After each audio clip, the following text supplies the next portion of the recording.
Halo semua, kembali lagi dengan aku Elka. Dan pada video kali ini yang akan aku bahas adalah tentang APD dalam kasus COVID-19. Menurut Peraturan Menteri Kesehatan Nomor 8 Tahun 2010, APD atau alat pelindung diri merupakan alat yang digunakan untuk mengisolasi sebagian atau seluruh tubuh dari potensi bahaya. Potensi bahaya yang paling mungkin terjadi dan yang paling kita takuti saat ini adalah potensi bahaya biologi. Bahaya biologi itu sendiri merupakan debu organik yang berasal dari sumber-sumber biologi seperti virus, jamur, bakteri, protein dari hewan, atau bahan-bahan tumbuhan seperti serat alam yang terdegradasi. Pada corona sudah jelas bahwa penyebabnya adalah virus. Menurut International Labour Organization atau ILO, faktor bahaya biologi ini dampaknya bersifat jangka panjang atau bahkan dapat menyebabkan kematian.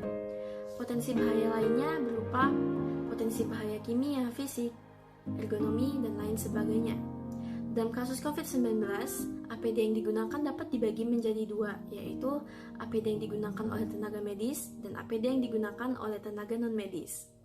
Seperti yang kita ketahui bahwa hazmat suit atau hazardous material suit jas hazmat ini merupakan APD yang harus dipakai oleh tenaga medis yang menangani pasien yang terkena virus corona.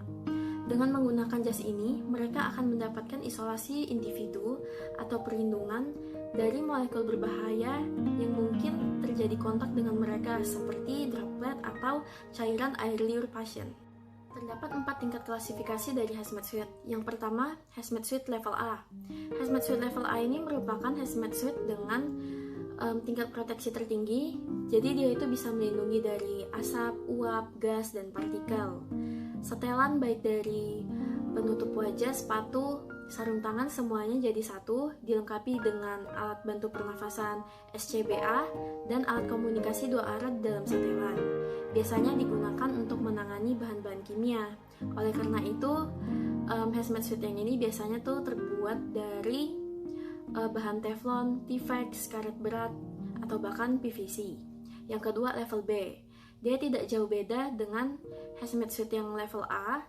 Bedanya, setelannya itu tidak jadi satu, jadi terpisah-pisah baik dari penutup wajah, sarung tangan, sepatu itu terpisah-pisah, tetapi dia masih menggunakan alat bantu pernafasan SCBA, namun dia tidak dilengkapi dengan alat bantu yang dapat melindungi diri dari kontaminasi uap. Yang level B ini biasanya digunakan untuk menangani nuklir. Jadi lebih dirapatkan sehingga pengguna itu tidak langsung terhirup dengan gas radioaktif. Yang ketiga adalah hazmat suit level C. Jadi setelannya ini sama dengan yang level B, namun dia tidak dapat melindungi dalam keadaan kekurangan oksigen. Biasanya digunakan untuk menangani masalah biologis karena terdapat filter pemurni udara bertekanan dengan sistem sepenuhnya tertutup sehingga pengguna dapat terhindar dari paparan. Yang keempat itu adalah hazmat suit dengan level D, proteksinya yang paling rendah. Dia tidak dapat melindungi dari paparan kimia, hanya setelan hazmat suit yang biasa dengan sepatu pelindung dari kimia beserta pelindung jari kaki baja. Biasanya digunakan untuk temperatur yang tinggi. Dalam penanganan COVID-19, hazmat suit yang dipakai adalah hazmat suit level C, tetapi ada juga yang menggunakan level B dengan material pembuat yang paling populer yaitu polyetilena, kain spunbond, dan matte blouse. Cara menggunakannya, hazmat suit ini biasanya dipakai setelah pakaian biasa, kemudian baru sarung tangan, masker wajah, dan sepatu untuk memastikan bahwa tidak ada celah yang dapat dimasuki oleh virus. Setelah itu bagian pergelangan tangan, kaki, leher, pinggang wajah baru dikunci. Ada 2 cara dalam melepaskan hazmat suit. Yang pertama adalah melepaskan sarung tangan tanpa menyentuh bagian luar, karena bagian luar dianggap sudah terinfeksi semuanya ketika pengguna hazmat suit ini berkontak dengan pasien yang sudah terinfeksi. Yang kedua adalah menggulung ke bawah dari ujung ke ujung.